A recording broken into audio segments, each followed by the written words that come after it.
Everybody, thank you so much for coming, and we will actually start this debate with a statement.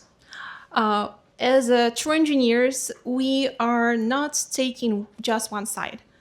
So today we are defending those sides. We're defending a side of pure AI first approach versus governance and security.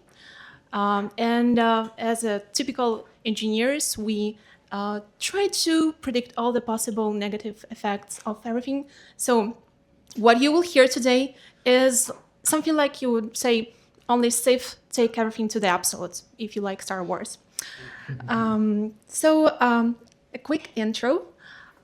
Tess is a director of engineering at ServiceNow, where she leads the persistence data access platform, data query, graph, and automation infrastructure underpinning the Now platform. She has over 20 years of engineering leadership experience across Venmo, PayPal, and Intuit. And she has scaled global teams and mission-critical systems for multiple generations of technology change.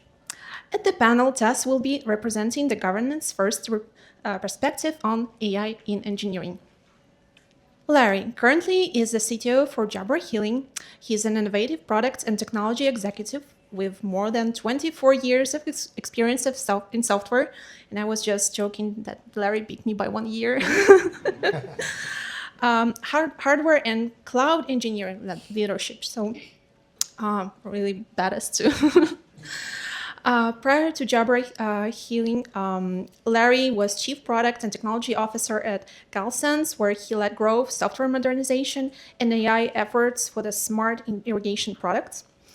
And he was also early employee at San Diego-based company EcoATM as a VP of engineering. We can continue the history, but we will actually start our debates. So we will start our debate with a small warm-up, where our leaders will be challenging each other with questions. So Larry prepared a question for Tess from the perspective of AI first approach. Thank you so much. Before I start, thank you all for coming out. This is amazing. Hopefully we can be entertaining, if not informational. Tess, my question for you, can you all hear me okay? Yeah, cool.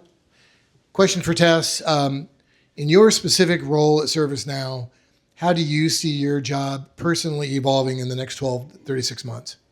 Yeah, very good question. So really change management around AI is top of mind. It's an exciting technology that everyone is using in different ways. And we're people, we're human beings, right? And so really as a leader, we're looking out for what's going to happen next. And then we have to react thoughtfully to things that we didn't predict. And so that comes with code quality issues or system quality issues and cost issues, right? And also how our engineers work with AI and how they learn through AI or in spite of AI. So Larry, if your best engineer got hit by a bus tomorrow, how much of your code base they owned could your team actually explain, and do you think AI makes that number better or worse? Thank you. Great question. Hopefully my best engineer doesn't get hit by a bus. I think we'd be in pretty good shape, to be honest with you, Tess. We haven't really adopted AI to the extent of a large majority of our production code yet. We're kind of using it more for POCs and building infrastructure, automating things that we can spend our time otherwise with, and maybe give some examples later on today.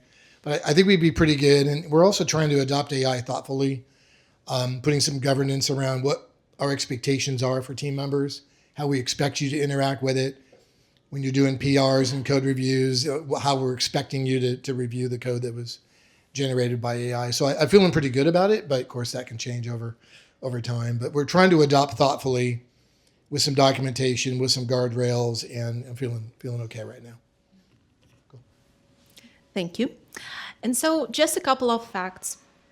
At least 40% of the code for the last year was generated by AI. I think it's actually an underestimated number, and it can be way bigger.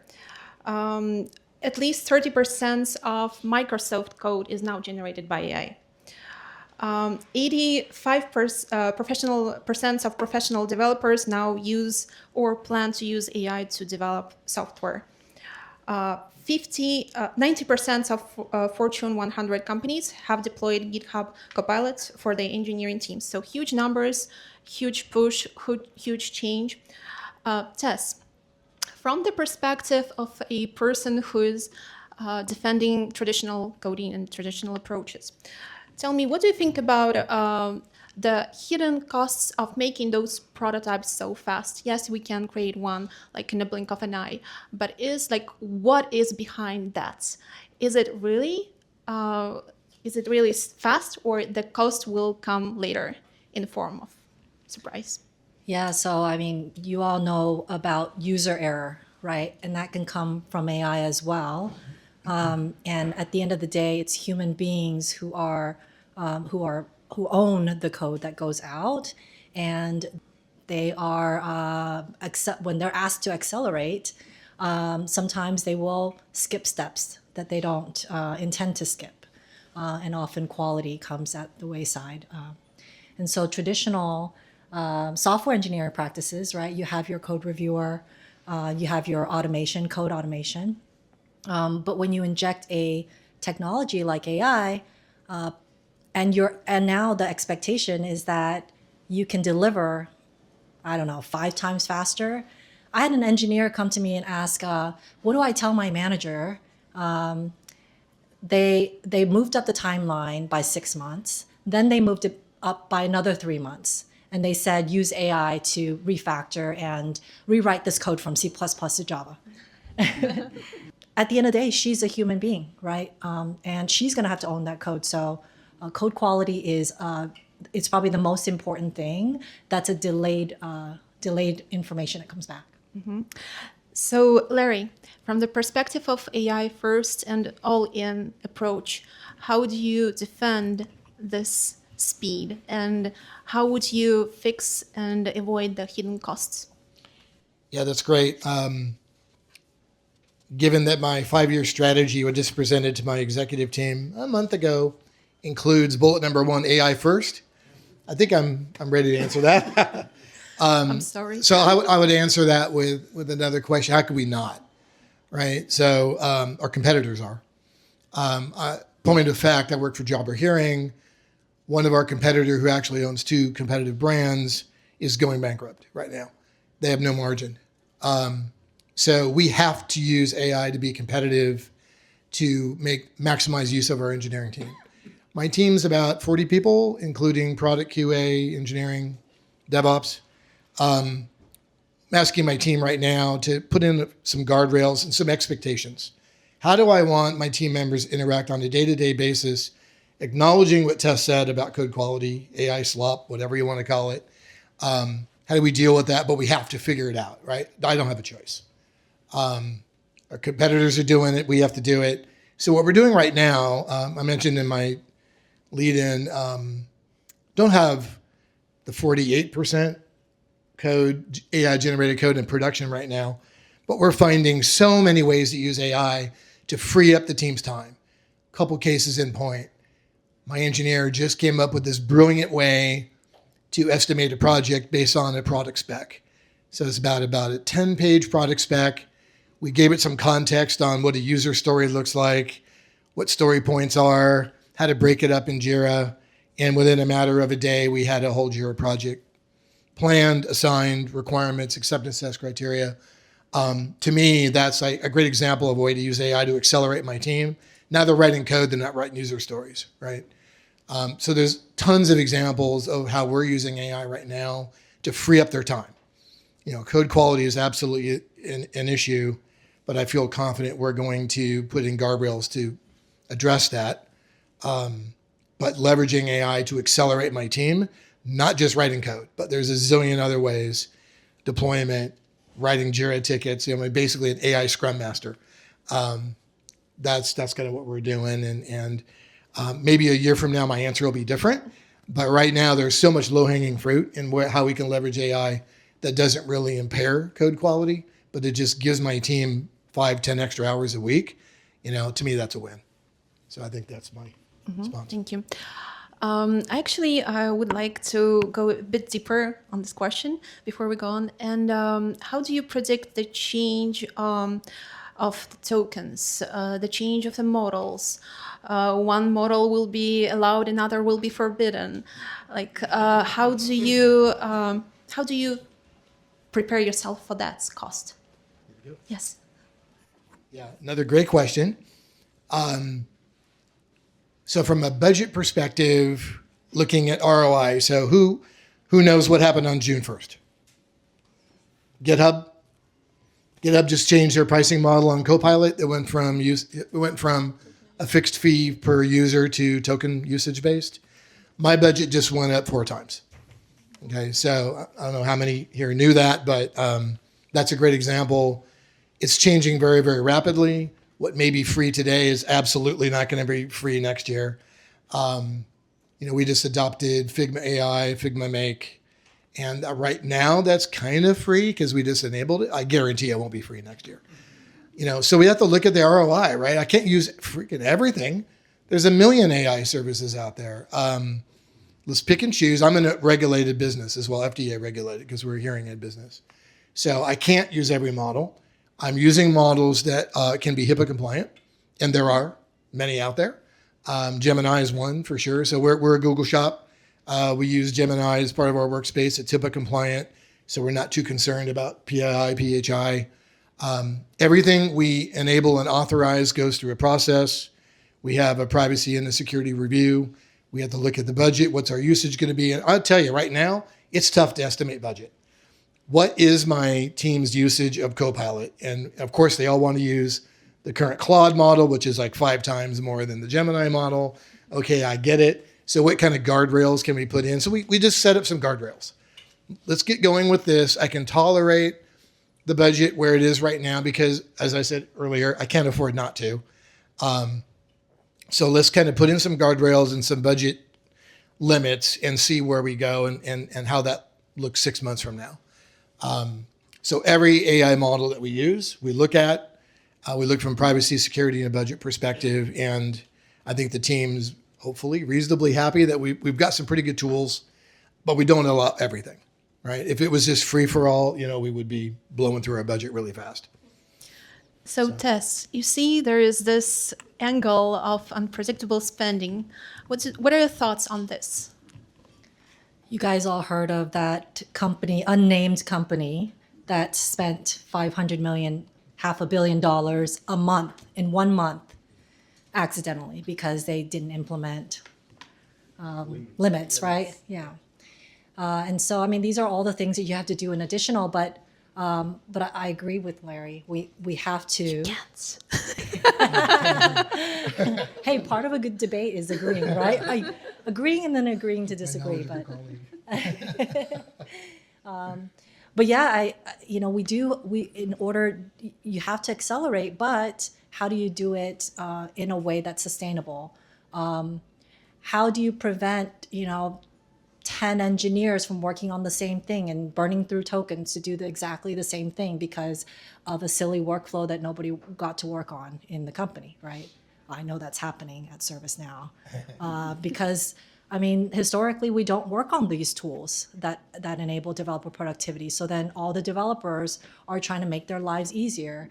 And that's another thing is how do you share the tokens so that you can maximize what you're spending, right? Because then companies aren't they don't have a good way of doing this.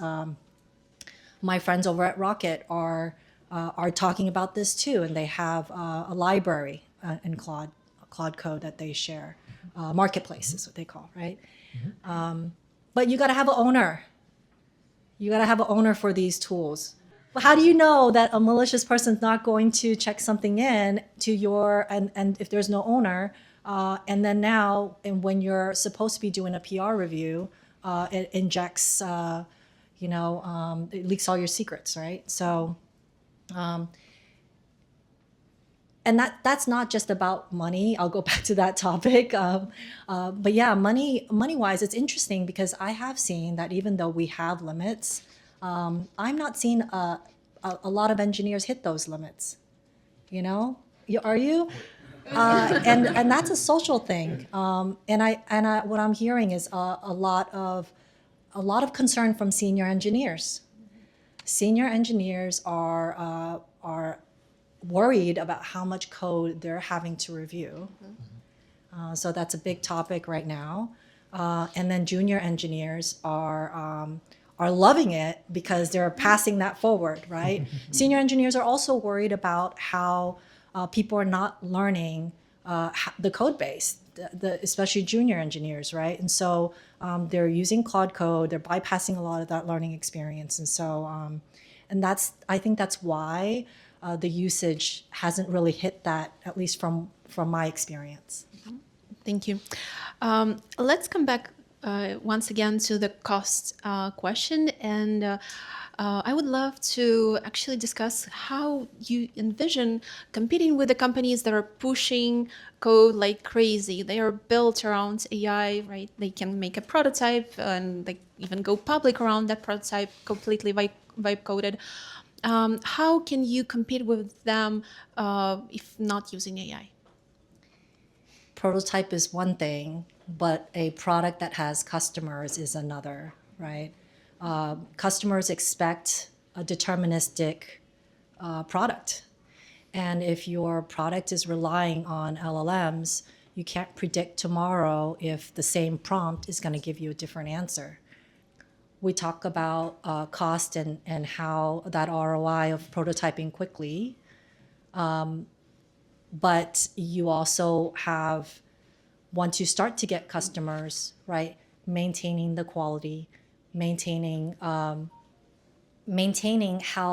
you share the AI tokens and how you use the tools to build that product is, it's not straightforward. So. Great points, and I completely agree about the prototype. So next question is for Larry. We can very easily make a prototype, but there is also a limit to the complexity of the system that can be built with AI. So where is the limit? Like, how do you determine that that complexity is way too much and now we actually need to go manually and only work with a human? Yeah, that's an interesting question. I guess I would start with, let me back up. My answer might be a little bit different depending on the maturity of the company. If you're a startup and your goal is to get the next level of funding, maybe I'm okay with what gets generated because my goal is to get the next round of funding. But I'm speaking from a company that, we're medium sized, we're owned by a public company. I don't have that luxury. So love building POCs, like the example I said earlier wasn't really a production POC, but building things maybe just off to the side of production, absolutely 100%. From an architecture or complexity perspective, I think you have to kind of start with a vision.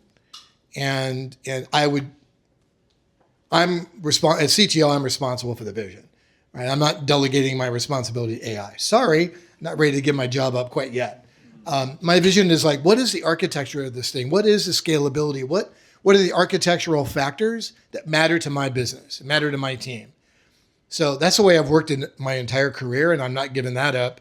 But I think in that context, you figure out where should AI participate and what makes sense, what is maybe a good fit for an AI to help you design something or automate something, as opposed to maybe some of the more complex parts that we just want to own, from a people perspective. So that's a little bit of a vague answer, but I would just go back to what is the architectural vision maybe of a company that is a little bit past the startup stage where it probably matters a little bit more, and build an AI to that as opposed to letting the AI build your architecture for you. I'm not down for that quite yet. How about the deterministic versus probabilistic nature of LLMs? What problems can it cause? And I know Tess touched just a little bit on this, but literally one and the same question can give you different answers. And I keep just thinking about this. just the fact that in every LLM there is a yes question answer to a question: should I destroy humanity? Like with non-zero probability, it is there. So, like, how do you deal with that? Probably a complex answer.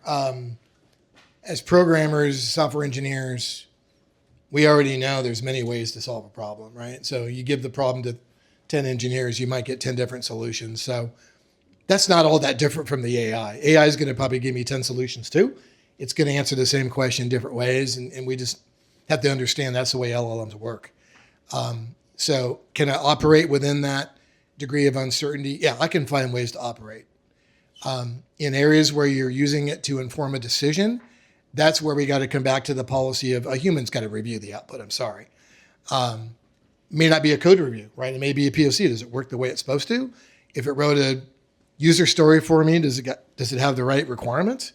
So a different sort of person is going to have to review that output.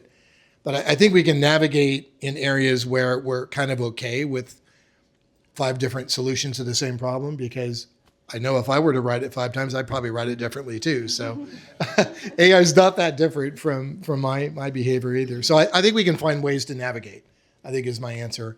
But if it comes time to making decisions, then we have to get an appropriate subject matter expert involved to review that. Tess, would you elaborate on this? So the question is about deterministic Versus probabilistic and like the hidden consequences of that, because I know you touched just a little bit, but Yeah. there's way more.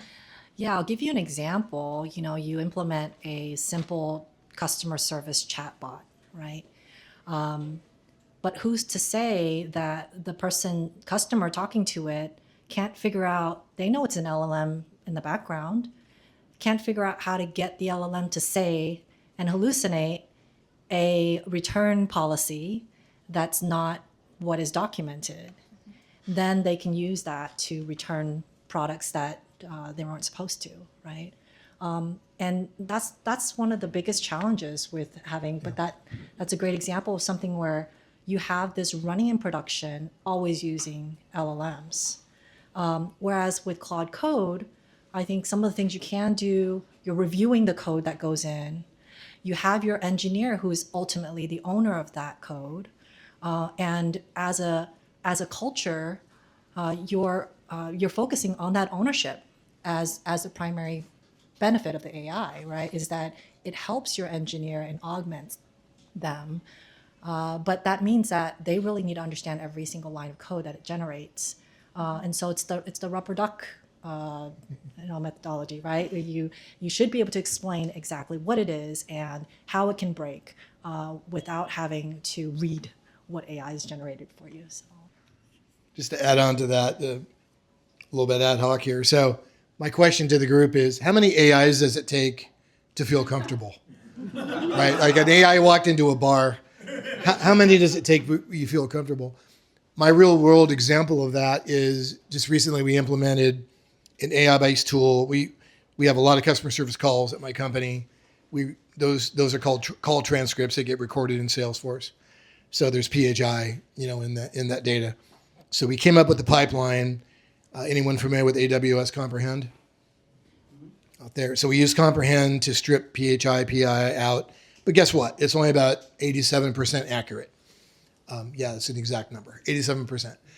So then we used another AI to QA that, right? And send it over to a non-PHI platform. So like, hypothetical question, how many AIs do I need QAing the QA and before I feel comfortable? Thank you so much.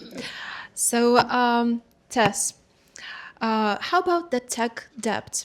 I know it creates a lot of tech debt because of all the PRs that were not made, right? So like not all engineers, and I showed you the statistics, 48% of engineers review the code that they deploy, which is less than half. So definitely debt is created, but also is resolved, right? So what is your vision of resolving the technical debt with AI?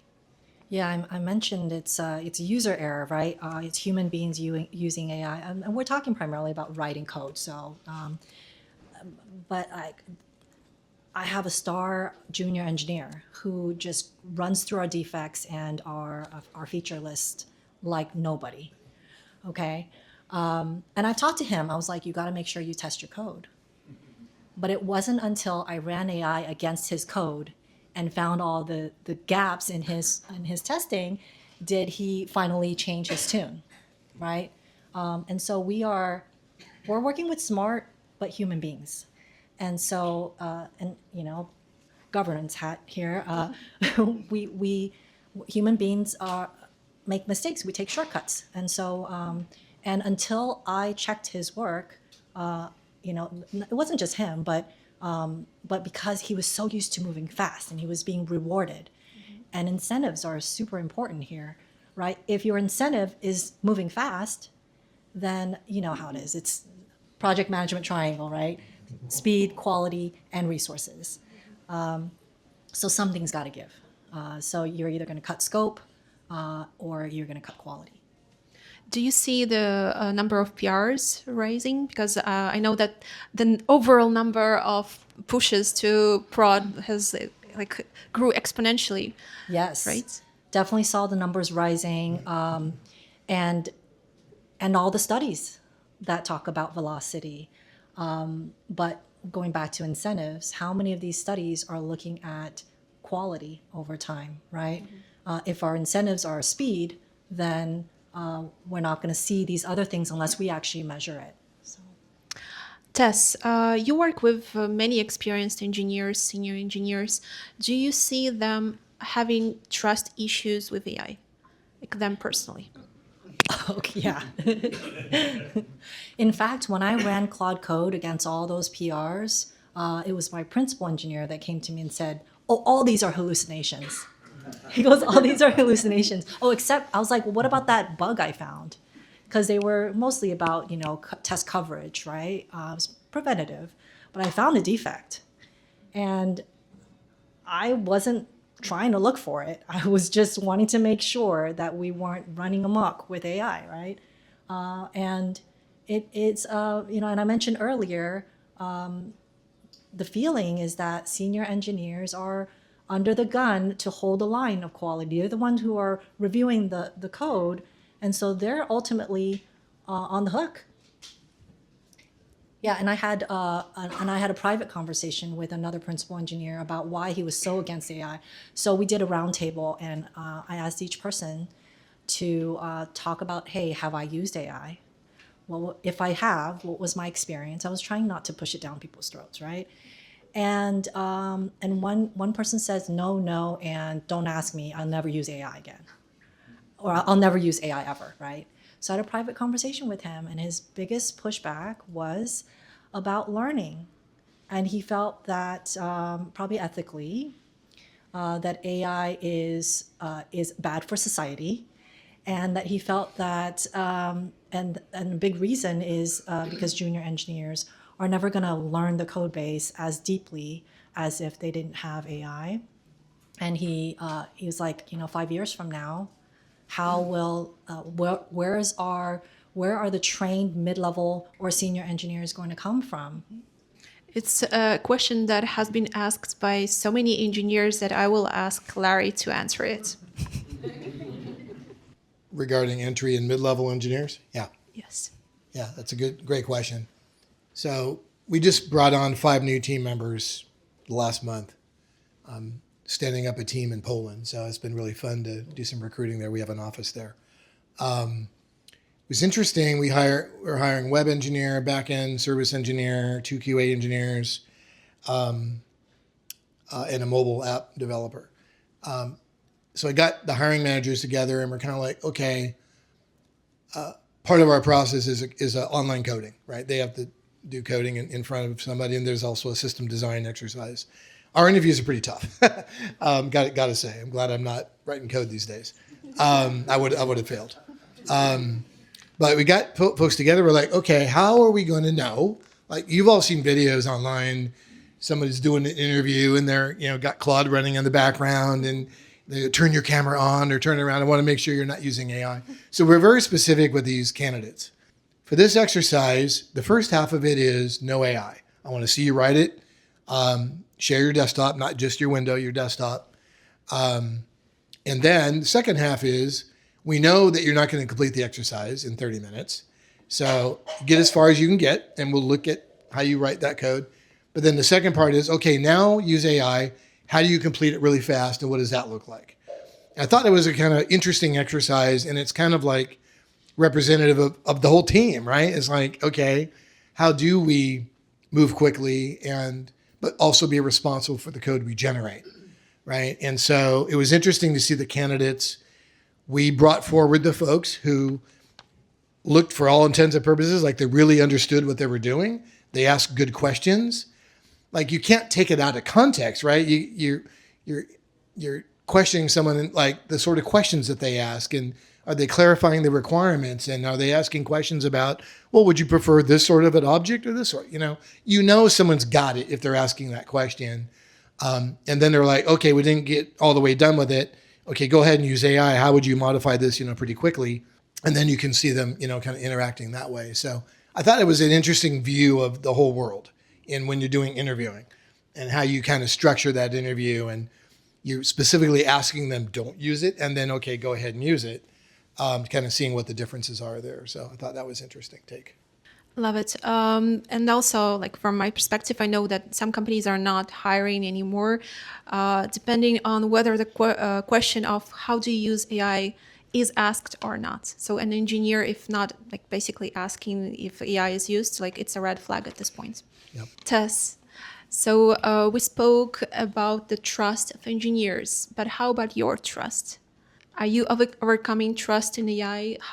What was your path? How did it change? Do you see it changing in future? I'm very aware that I trust it too much.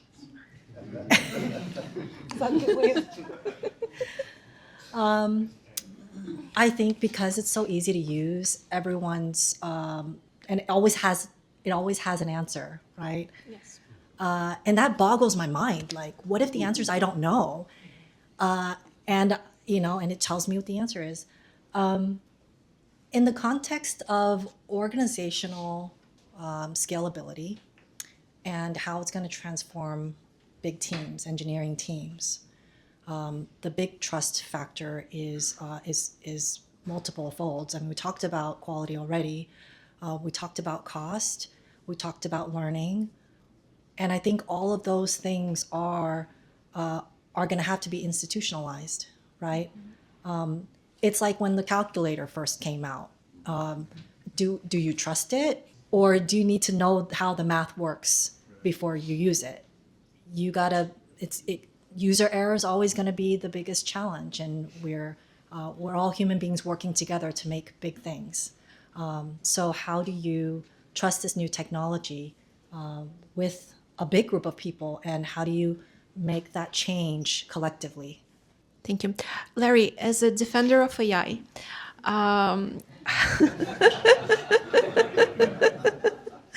what signals do you see showing that now AI can be trusted more than a year ago? Yeah, a few different answers to that. Obviously, LLMs have come light years in the last year. The most recent Claude models, I mean, pick your vendor of choice. They're all light years what they did a year ago, right? So that just inherently, I'm more fascinated and I trust a little bit more.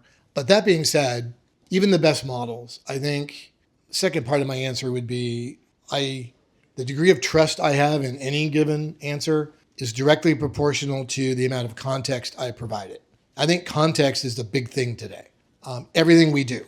If I look at the MD files in the code repo, context that the developers put in, this code does this and that. The more effort you put into context, the better result you get. I find that every day when I'm interacting with AI, whether whichever it is, if I type in a quick little prompt, I get probably some crap. But if I type in, what am I looking for? What output am I looking for? What's the criteria? Telling the AI, what is the criteria that makes a good response? The more effort I put in, the more I trust the output. So that's kind of second part of my question is I think the days of like quickly prompting are gone because I want to trust the output. My desire is there, but I have to put in the effort to really tell it what it is I'm freaking looking for. And then it's going to give me something close. But the third answer is even even if I get a pretty good answer, I'm being the person arguing in favor of AI. There's a little bit of I wouldn't say leap is the right phrase, but there's a little bit of, okay, that may not have been the answer I would have developed from scratch, but I'm okay with it. A level of I'm okay with it. Like it's good enough, I guess, is kind of my third point. Yeah, this will work. Thank you. Now let's go to something that think every engineer and CTO loves to discuss: stakeholders. So, Tess, lately stakeholders require more and more speed, and AI delivers it. So, how do you actually push back to defend the time and the quality and the governance in your team? So, what are the methods of pushing back? I think having the stories of the lessons learned is the biggest pushback. Because the problem is stakeholders do react to numbers, right? So bottom line, business. But a lot of what the negative effects of AI comes down to the specific details.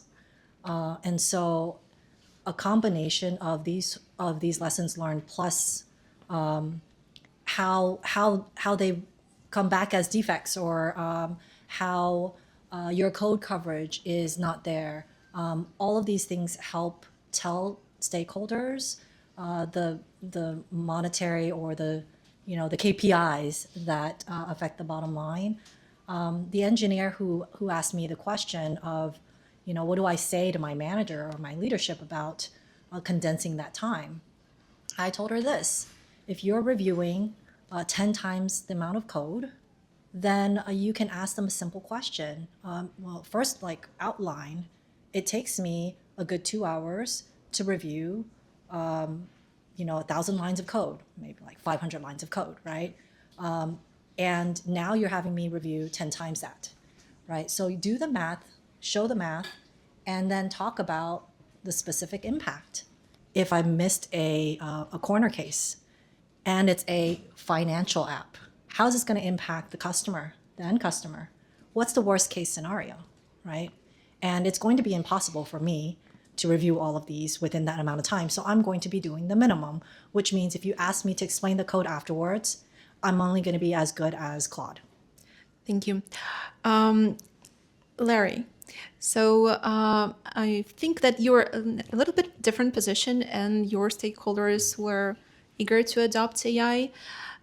So tell us about the evolution. How did it change, right? I'm pretty sure that at the beginning there was trust issue. There was maybe some lack of interest. How did you see the evolution of this interest? I think it's just driven by everything we consume, we read, we look at videos, right? And so, my leadership team is no different than anyone else. Hey, Larry, how are we going to use AI and how are we going to do this better, faster, cheaper? We're not looking to replace people. We're just looking to work faster. We are in a regulated business, got a pretty mature company, but doesn't mean we still don't want to move fast. So I think the way it's showing up for me, pretty much on a day-to-day basis when I'm talking with my peers, it's just questioning, like that example I gave where we took a product spec and we generated a Jira project, from that. Just thinking differently, right? How can I do this, something that may not be super risky, but how can I do things using an AI first approach? And I think the team I work with, I'm getting them pretty trained to think that way now. And it's not that they weren't thinking that way to start with, but pretty much everything we want to do now, especially on my data team, I also have data engineering reporting to me. And man, that whole part of engineering is light years different today than it was a year ago, right? And it just keeps changing. What is the role of a data engineer these days, right? You could say the same, with software engineer. The role now is like QAing the SQL that gets generated, maybe not writing it from scratch. So our roles are changing, and it's just adopting that, understanding that, not promoting, roles going away, just promoting, okay, now to your point, we got 10x the code to review now. So a lot of those, more mid-level engineers are doing a lot of code reviews now, rather than writing from scratch. But it's for a good reason. We want to keep code quality. At the end of the day, we're responsible for the product. People are responsible for the code. I'm probably not pulling up Claude saying, how do I solve this problem? How do I fix this bug? We're getting the call, right? We still have to deal with that. So we have to own it. But we just ask ourselves pretty much every day now, how can I leverage AI to solve that faster? And then leverage the result of that and make sure it's good enough quality. But that we're just asking ourselves all the time. And I think I've got our leadership team thinking, pretty much the same these days.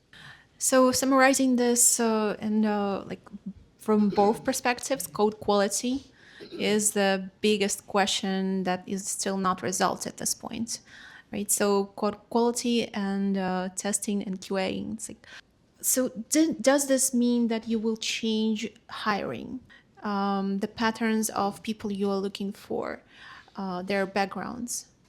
Yeah, the interviewing example I gave earlier, for sure. We're also looking out for our team members' careers, right? So it doesn't do anyone any favors to say, no, you can't use AI. I mean, that's no one's going to want the job anyway. But yeah, it absolutely is changing how we're interviewing. And I want to, bring people in that have a really good forward-thinking approach, but also understand everything Tess is talking about, guardrails and code quality, and we have do we have the right metrics in place? They're even more important today. Unit test coverage, right? I want to maintain a level of test coverage. You just give me a little bit of comfort that they're at least the code is passing unit test. So yeah, it absolutely is changing the way we work. It's changing the way we bring new folks in, and I think it probably will impact more the junior levels more than the senior levels. That's kind of my guess. And Tess, did your pattern of hiring change? Who is the engineer you are looking for? What is like the perfect persona for your team now? We're definitely, and we're seeing this across the industry, hiring more senior engineers, and also hiring less. With all of the layoffs that are happening across industry, the excuse is that it's AI, but really it's the stakeholders and it's the macroeconomic, shareholders. And so you're talking about like hiring differently. Not hiring at all is the answer for most companies these days, which is scary. And engineers are coming to me to ask about that. Like everyone's very scared. So from your perspective, and from all the years of leading the teams, is there any advice for engineers you could give? Like what skills they should develop? What is their opportunities they should be chasing? More than ever, skills and knowledge, right? Use AI to learn the domain. If you don't understand what a particular variable is, ask someone. Ask AI first, then ask someone to clarify. That builds that domain knowledge. If you don't know what a function does, or if you're seeing a new pattern, the AI alarm block, go research it. Add that to your toolbox. These are the things that are going to differentiate engineers, right? The good ones from the ones who become AI slop. One question that really I want to answer, and it's not about developing the code, but more personal. Larry, how do you see you yourself changing and evolving with AI? What strengths did it give you? How did you grow personally? It's a great opportunity to grow. I mean, great opportunity to learn. So I'm having fun. The tools are amazing. And for me, it's all about making my time more efficient. So, instead of researching things, market research, whatever, I go to AI first. And as I said, I think the more context you put in, better quality answer you're going to get, closer aligned with what you're looking for. So it changes my behavior on a day-to-day basis, but it also changes my expectations of the team. My expectations of the team is to do the same. Regardless of your role, whatever skill set you're bringing to the party, I expect you to figure out, how do I free up 5 hours a week and do a better job of engineering and less time doing busy work. And yeah, that's in a nutshell. Thank you. And Tess, since you're protecting the opposite side, how can a person who's not using AI keep up with the others who are using it?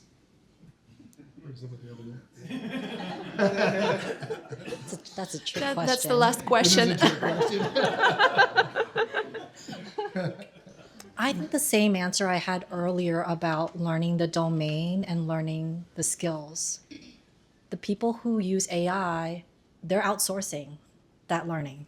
And so you have the advantage of focus, deliberate learning, rather than, jumping around, getting half answers, right? So, but at the end of the day, that's your IP. Nobody can take that away from you. That's your education, right? Thank you.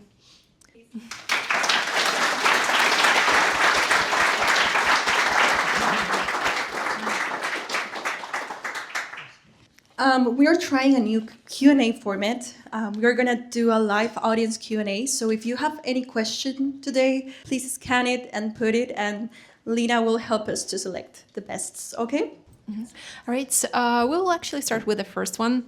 So in the future, how do you see companies decide whether developers should be on internal tools to drive efficiency or revenue-driving code? Larry. Me to go? Okay. Yes, you will go. Somebody read my mind? I mean, this is a real dilemma.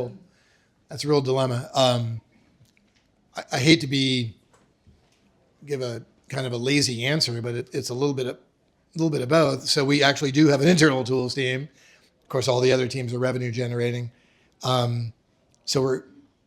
Internal tools are systems at our company that are customer service. And we have a group of people called audiologists. They're people that are licensed hearing professionals. So our internal tools team focuses on our internal teams to make their lives optimized. And I'm telling you, it is a constant fight to get bandwidth on that team because the default is to always prioritize revenue-driven initiatives. So I think it comes down to ROI and building a case. How many hours am I going to save if I implement some efficiency? What members of my team are dependent on some decision or some research to get completed so they know what tools to use. So from my perspective, my product team handles the revenue generating priorities. I kind of handle with the stakeholders what the ROIs are for internal tools. Thank you, Tess. Would you like to add? At first, I thought this isn't a different question with AI. But I think with AI, do you want me to answer the second one? The first one. Oh, the first one. Okay. Maybe you want to add something. AI, the cost factor of AI and engineers using AI to develop the same tools, that's a real problem many companies are seeing. So I do think there's going to be some investment in larger companies to reduce that cost so that we're sharing these tools.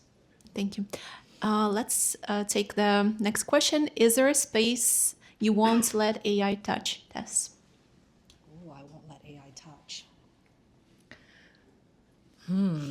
I mean, PII information, any regulated environments. Yeah. I don't know if you have other things to add. Same, but example, Tess, you mentioned an example of a chatbot earlier in the talk.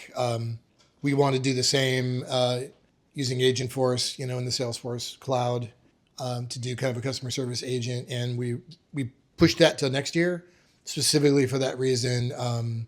Not ready to let the reins loose on an agent in a regulated industry for fear of a misleading answer, right? So it's just a lot of customer-facing reservation, on that. I really like this question. What are the metrics you would use to measure success in AI? Are there any new, different ones that you would use to measure your team's success? Larry, let's start with you. That's a really great question. I think we're all struggling for how do I measure success of AI. I guess no particular special metric yet, although we always measure speed to deployment, number of deployments. So those are pretty easy to see if there's an uptick there. We measure defect rate and talk about code quality, and if there's a slip in quality, we would see defect rate increase. Luckily, I'm knocking on some sort of wood. Been 0 over the last 2 months, so we're hoping to keep that streak alive. So frequency, defect rate. I guess you could measure lower level metrics like PRs per day, per week, something like that. we haven't really got to that level yet. But I'm really keeping a close eye on defect rate specifically, just to make sure there's no slop creeping in there. Tess, do you have any metrics? The only thing to add, because I mean, these are all great KPIs companies should be measuring no matter whether they have AI or not, but most companies are measuring AI adoption. And, you know, they have to be careful because do you want everybody to be on AI, even the guy who is, you know, against it ethically? Do you force it down people's throats, and is usage gonna become your incentive, which then can cause quality to go down? Those are all of the discussions happening at the executive level that we're not privy to, even for me. I like this question from Ank. I would like to hear your thoughts about AI bias. Is AI bias simply a reflection of human bias in training data, or can AI develop new forms of bias? And I guess it's a great question because we have as many AIs and we can tell they do have biases. So, Tess, what are your thoughts on this? I mean, the obvious one is like it always has an answer. But it is biased based on the training data. It said, like, what are simply reflection of human training data? Yeah, if there are things that people don't talk about, don't write about, you know, especially in large corporations with a legacy code base, there are skeletons in the closet. There's parts of the code base that don't even, you know, nobody knows about, right? In my area, actually, in persistence layer, some code is written 17 years ago. A majority of the code is like 10 or plus years old. And so we know we're going to break it. And we do rely on subject matter experts. And building that expertise is difficult, is hard. And AI won't be able to help because there's nothing written on it, you know, except for the code itself, which is not always readable, even by humans. Larry? Yeah, that's a great question. Absolutely, bias exists in the data that's provided to the AI, and most of the time I would say that's maybe inadvertent or hard to detect, but it's absolutely there. I know for a fact one of our projects and looking through these call transcripts, there's bias there in response to questions, whether it's a positive response or a negative response. I think people have a tendency of being, the agent wants to be positive, and so there's positive sentiment reflected in the AI output when in fact it wasn't a positive outcome. It's just, people are going to they know they're being recorded, so you want it to sound good, right? And so that's just this implicit bias. How do you pull that? How do you account for that? I don't know. Maybe that's a good question for you, data scientist in the room here. But absolutely, there's bias there. And I don't know the answer to the second part. Like, is AI inventing its own bias? I don't know. I can give an interesting example that I came across a couple of years ago. It was based on the visual models, so image generation. And there was an algorithm where you take a model and ask it to generate an image. Then you ask it to generate a second image. And then the third image is generated on the first two. And you repeat this. You repeat this many times, and you will actually see a very interesting change of the image. Eventually, it simplifies to geometric structures and black and white lines at the end.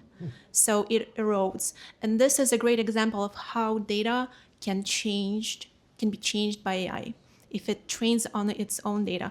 And this is what's happening right now already. So there is a bias for sure. All right, let's take one more question. In terms of longer term planning, are you scaling agentic LLM-assisted dev around increasing the number of parallel milestones or shortening milestone duration? Does Larry? that have to be an or? I think we're doing both somewhat in parallel. Shortening the critical path, right, for sure. Auto-generating unit tests. One of the examples I can give you, we're regulated. I don't know how many folks out there are doing automatic code scanning for vulnerabilities and library dependencies. We're using an agent now to help us speed up dependency management. We have a mobile app that uses, hundreds and hundreds of third-party libraries. Every time we do a build, there's some library that goes out of, it's no longer the current rev. You got to upgrade, and we find vulnerabilities in it. So we're using AI in that case to speed up the critical path from dev to release, and that part of it can be very tedious. Anyone who's managed dependencies knows it's tedious work. So the engineers like using AI because it's work that they prefer not to do, and they can do it faster. I also think looking at what we can do in parallel is also valuable in maybe being able to do more like quick POCs and stuff at the same time, because they just take implicitly a little less time to do using AI. But I would say I'm probably getting more value right now out of just shortening the path. Yeah, great example, Larry. The best example I saw was we had a production incident where it was a cache problem. The cache kept getting corrupted, our data cache, and the piece of code that we found could cause this cache corruption is called 92 times across the company. So we're not, we're bottom of the layer of persistence in our platform. And AI was perfect for this. We ran it through AI. AI told it how to rank based on probability, what signal to look for, and it identified the specific code path. And coincidentally, it was our AI application. Why? Because it increased traffic. It was actually written 5 years ago, but it hit this cache corruption problem because more people are using it. So it's really interesting use case. So that's a great example of shortening the duration of one example of one production issue. But in general, senior engineers, once you get to maybe the staff level, right, the ask is you got to be able to multitask. You got to be able to do lots of different things and know when to hand things off. And so it is just a matter of scale, right? So the higher up you go as engineering leader, the more you're going to have to context switch between bigger projects. And so that's it's just a natural progression of that. Thank you. Let's take this one. AI is evolving daily, meaning the same prompt I give one day will give me a different answer the next day. How do you all keep up with the rapid evolution? Tess, what are your secrets to keep up with all the changes, like daily new models, restrictions, everything? At the system level, you've got to use observability, right? You've got to be on top of when you have new errors. What kind of error types do you expect it to be? What is a 400, 500, 200 error, right? That way you can alert your team and you can go and respond to that. But a lot of times you're using LLMs as a developer, and so you're just retrying. You might be checking in some. I told you earlier, at first it was about how do we share Claude MD files, and now it's about how do we share the code that Claude generates, right? So that way you're not having to use up tokens and then leverage this undeterministic behavior. So.